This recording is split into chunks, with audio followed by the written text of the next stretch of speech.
कहने जैसी बात है कि हम पर किसी का अंकुश ना रहे।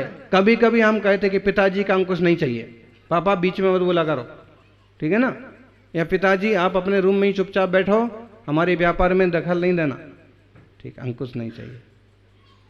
इसमें बहुत दम नहीं है।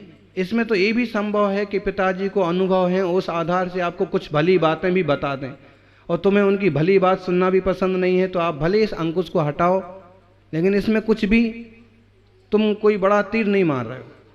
इसका तो तुम्हें लाभ लेना चाहिए था।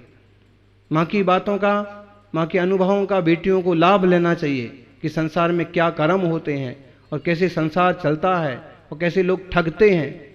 कई बातें माँ से, दादी से, नानी से सीखने को मिलती।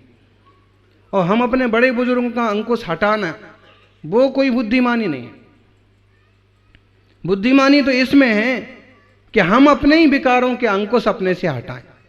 गुरु का अंकुश हम पर रहे, बहुत अच्छा, क्योंकि उससे कुछ ना कुछ तरक्की और उन्नति होगी।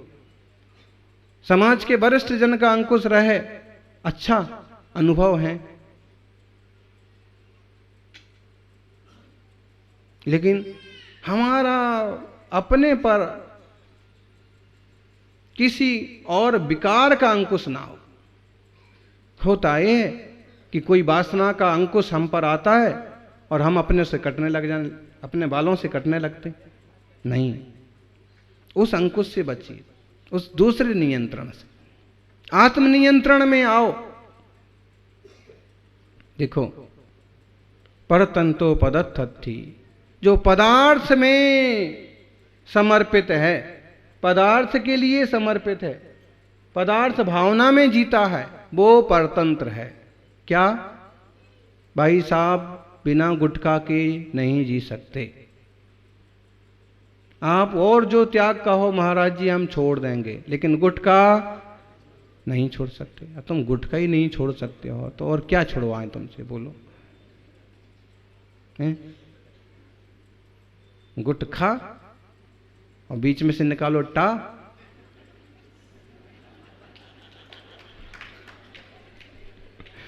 क्या हो गया? सच्ची बात है। अब तुम कहते हो और कुछ त्याग करा, तुमसे इतनी तो परतंत्रता छूटती नहीं है। तुमसे कहते हैं कि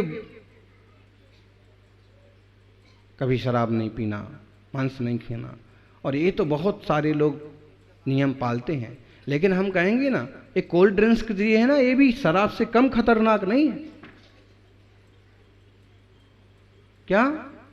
स्लो पॉइजन कोल्ड ड्रिंक्स, बिल्कुल।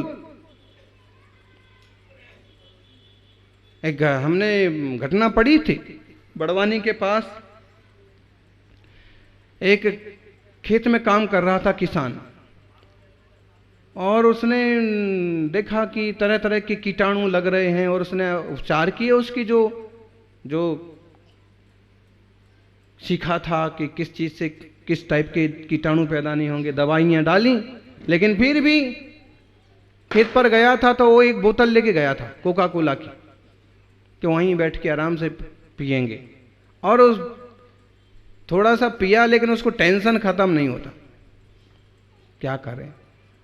और पौधे के पास बैठा बैठा उसने क्या किया कि वो बोतल, पौधे के ऊपर कीड़े पैदा हो रहे, चढ़ रहे, उसने उसके ऊपर वो उड़ेल दी। जो कीड़े दवा से नहीं मर रहे थे, कीटनाशक से नहीं मर रहे थे, वो डालते ही वो तो 1 मिनट में मर गए। उसको समझ में आ गया, देखना कैसे आविष्कार होता है तो जीवों को मारना पाप ही। लेकिन उसने अब कीटनाशक की बजाय कोल्ड ड्रिंक्स की सिंचाई चालू कर दी, उसकी फसल बच गई। मतलब उसमें कितना जहर है।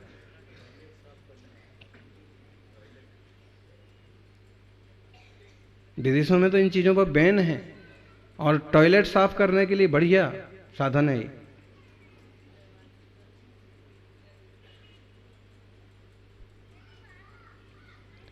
लोग समझ नहीं रहे हैं, लेकिन ये बहुत सारी चीजें हैं जो बाजार बंद और बाजार से बनी हुई चीजें बहुत नुकसानदायक है।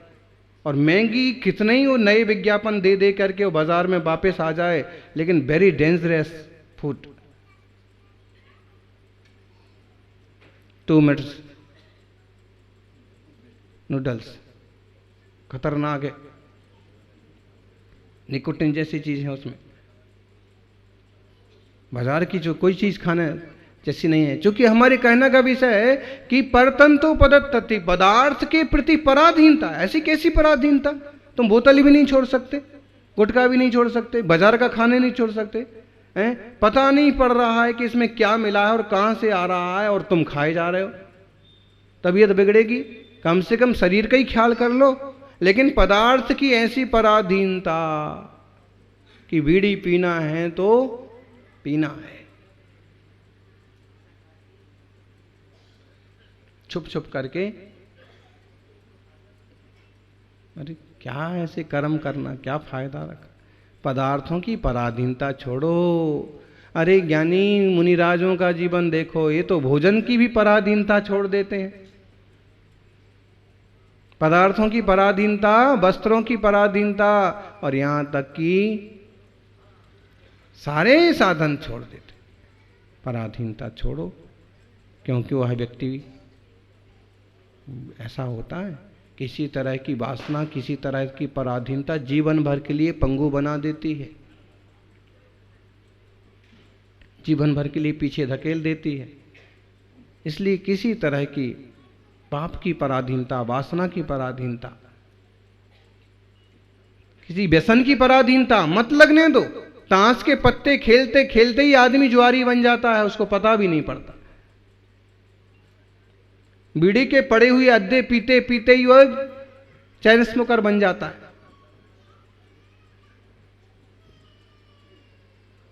और बोतल से पानी पीते पीते भी वो शराब पर पहुंच जाता है। इसलिए ये भी बड़ी सावधानी रखना चाहिए। फिसलने में देर नहीं लगती है, फिसलने में देर नहीं लगती है। और एक बार फिसले कि फिसलते ही गए, एक बार फिसले कि फिसलते ही गए। हमें नहीं मालूम था कि यहां इतनी फिसलन है। मुश्किल हो जाता।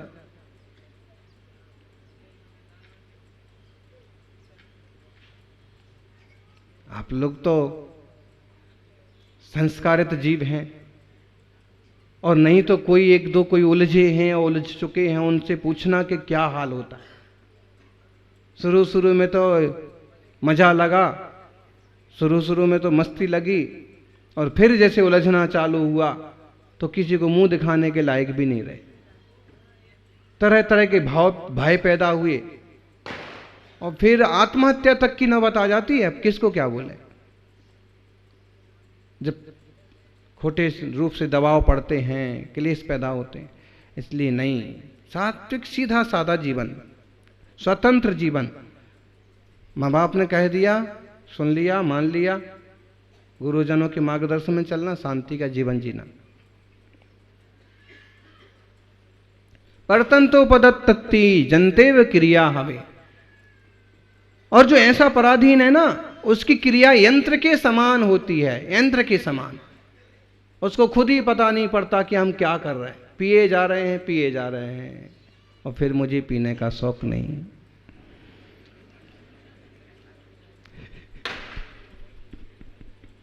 उसको खुद ही मालूम नहीं पड़ता है कि क्या हो रहा है।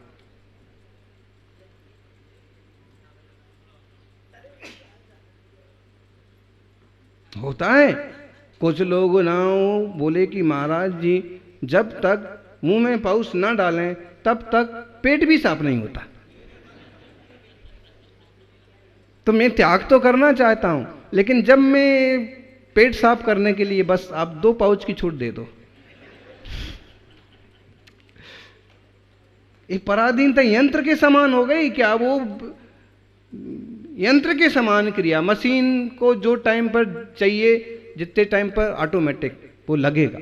अब इसको चेंज करने में बड़ा प्रयास करना पड़ेगा। तो यंत्र के समान क्रिया नहीं हो। और चाहवथी स्वतंत्र ही, जो स्वभावार्थी है वो स्वतंत्र होता है। सच्चा स्वतंत्र कौन है जी? स्वभाव को जानने वाला। कौन है स्वतंत्र? महावीर स्वामी के जीवन के संबंध में कई सारी कहानियां, कई सारी घटनाएं हैं और उन्हें कोई स्वतंत्रता नहीं थी। उस समय छोटे छोटे राज्य थे, बड़े बड़े राज्य थे, बहुत तरह के आंदोलन थे, बहुत तरह की सीमाएं थी, बहुत तरह के आतंक थे, लेकिन महावीर स्वामी एकदम स्वतंत्र जीवन। चूंकि उनके सभी मामा प्रतापी थे, सम्राट थे और 7 मौसियां, एक माँ 6 मौसियां, उसमें चंदना ने विवाह नहीं किया। तो जो भी 4 मौसियां थीं बड़े बड़े सम्राट की पटरानियां थी। तो यूं तो राज एक तरह से उनका ही था, फिर भी मुनि जीवन में उनके ऊपर कई सारी परेशानियां आई, लेकिन ना कभी कोई परिचय दिया और ना कभी कोई विरोध किया और ना कभी किसी तरह की परतंत्रता स्वतंत्र की स्वीकार की और निरंतर वेद ज्ञानमय दृष्टि लेकर के विहार करते रहे।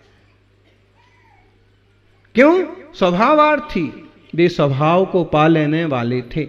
उनने अपने अंतरंग वैभव को जान लिया, उनने अपने रत्नत्रय धन को जान लिया, इसलिए बाहर की कोई पराधीनता उन्हें नहीं बांध पाई। ज्ञानियों, सहावत्थी स्वतंत्रो या नाणी धम्म रदो हवे। और ऐसा धर्मात्मा जीव ज्ञानी धर्मरत होता है। किसमें लगा होता है? धर्म में।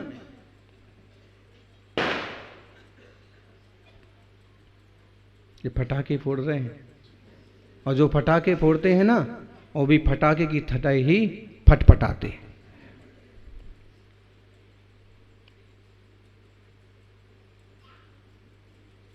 इन लोगों को समझाओ, ऐसे जब पटाखे फोड़ते हैं ना तो लक्ष्मी आ भी रही होगी ना, तो लक्ष्मी का वाहन क्या है? बोलो।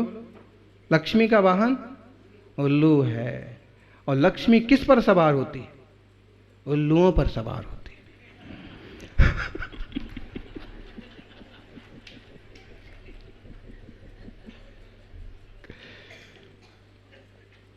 है। समझना अब इसका अर्थ। लक्ष्मी उस पर सवार होती है जो उल्लू होता है। मतलब ये हुआ कि उसे धर्म नहीं सूझता है, केवल पैसा सूझता है। लेकिन लक्ष्मी उसके यहां आकर के बैठती है जिसके मन में धर्म होता है। अपना देश अद्भुत है। साल भर में उल्लू को भले लोग अपशकुन मानते हैं, लेकिन दिवाली के दिन उल्लू की भी पूजा हो जाती है। उल्लू वाहन है लक्ष्मी का। और ध्यान रखो, उल्लू को पटाखों से बहुत एलर्जी है। जिसने पटाखे फोड़े उसके घर में उल्लू लक्ष्मी को लेकर के नहीं जाएगा। वाहन के बिना लक्ष्मी कैसे जाएगी? उल्लू पटाखे से डरता है, लाइट से ही डरता है। पटाखे में कितनी लाइट पैदा होती है। निश्चित है जिसके इधर लाइट नहीं होगी, ज्यादा पटाखे नहीं फूट रहे होंगे, उधर चला जाएगा। दिए जलेंगे, दिए से उसको कोई दिक्कत नहीं है। दिए तो स्वागत का प्रतीक है, मंगल का प्रतीक है। ज्ञानियों, समझना, स्वतंत्र है ज्ञानी। पदार्थों की पराधीनता नहीं लेता है, व्यसनों की अधीनता में नहीं डूबता है और विकारों में नहीं जाता। निर्विकार शांत दृष्टिकोण, सहज प्रवृत्ति होती है और ऐसा धर्मरत होता है ज्ञानी।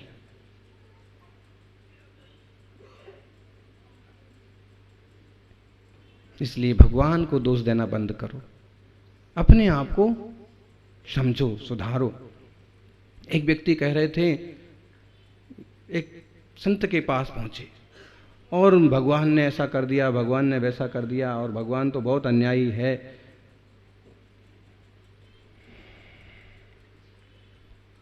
उसने कहा कि ऐसा क्यों बोलते हो? नहीं, मेरे साथ ऐसा हुआ।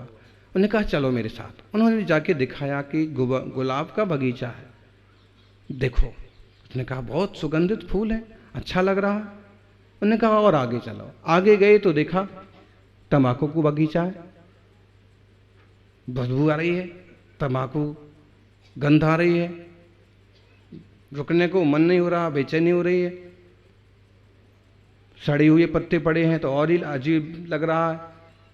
उसने कहा बहुत गंदा लग रहा है यहां तो।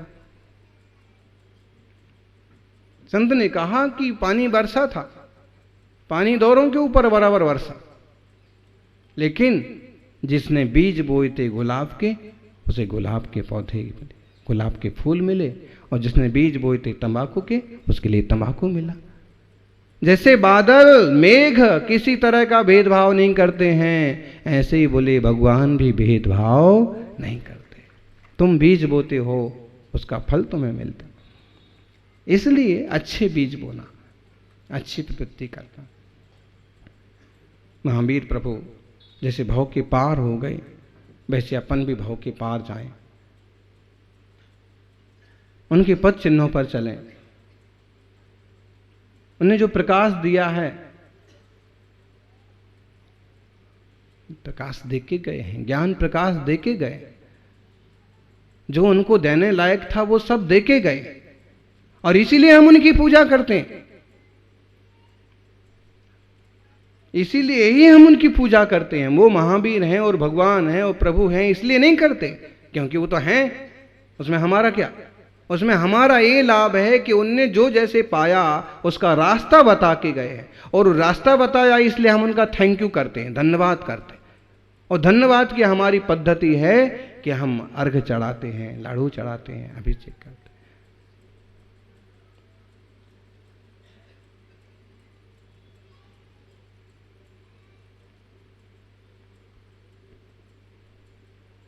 तो ये चिंता नहीं करना कि रास्ता कौन दिखाएगा। भरतेश्वर रोने लगे, आदिश्वर स्वामी मोक्ष चले गए। शक्र ने कहा, चक्रवर्ती आपकी आंखों में आंसू? चक्रवर्ती ने कहा कि प्रभु का मोक्ष हो गया। तो तुम्हें पिता के जाने का मोह है?